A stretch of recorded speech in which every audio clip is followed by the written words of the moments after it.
Why India's green facade is cracking. Christophe Jaffalot, Hemeltopka write, even though it has invested in renewable energy and announced a net zero target, there is a gap between the announcements and the ground reality, as is evident from the promotion of coal.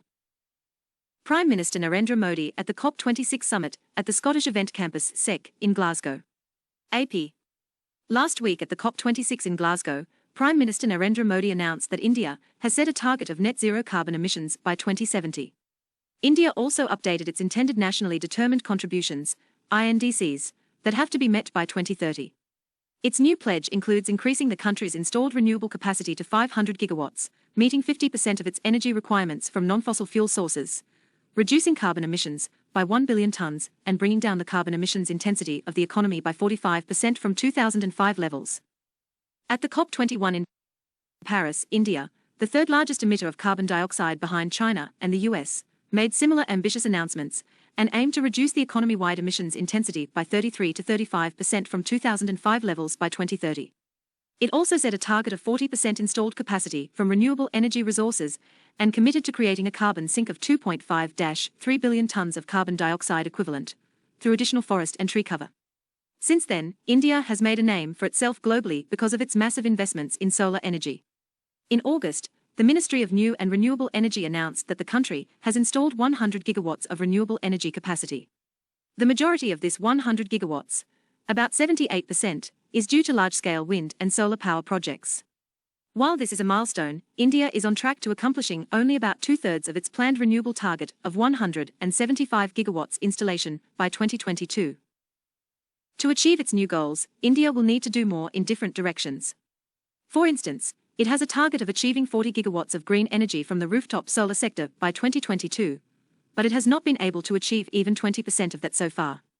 In the transport sector, India has targeted a 30% share of electric vehicles, EV, in new sales for 2030. However, according to the Climate Action Tracker, to be compatible with the Paris Agreement, the share of EV sales needs to be between 80 to 95% by 2030 and 100% by 2040. India also needs to cut down subsidies to the fossil fuel industry drastically, not the case currently.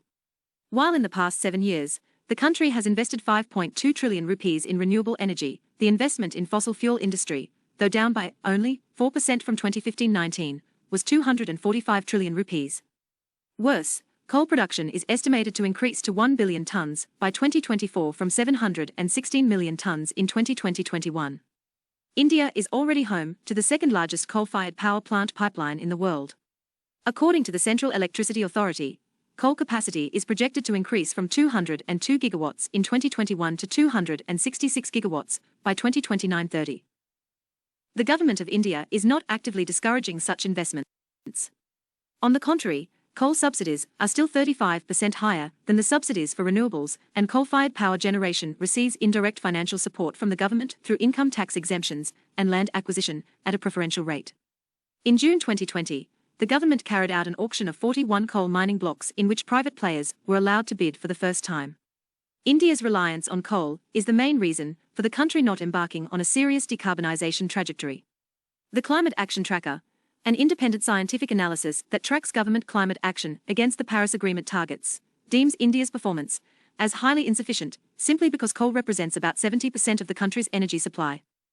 According to a British petroleum study, in 2040, coal will represent 48% of the primary energy consumption of commercial fuels in India, while renewable energy will contribute only 16%. This means if the growth rate of the economy remains the same, the country's carbon dioxide emissions will double to 5 GT by 2040. India's share of global emissions will increase from 7% today to 14% by 2040. At the 2009 Copenhagen summit, India was part of a coalition of countries, including the other emerging economies and the US, which was not as interested as Europe and a few others in global warming mitigation.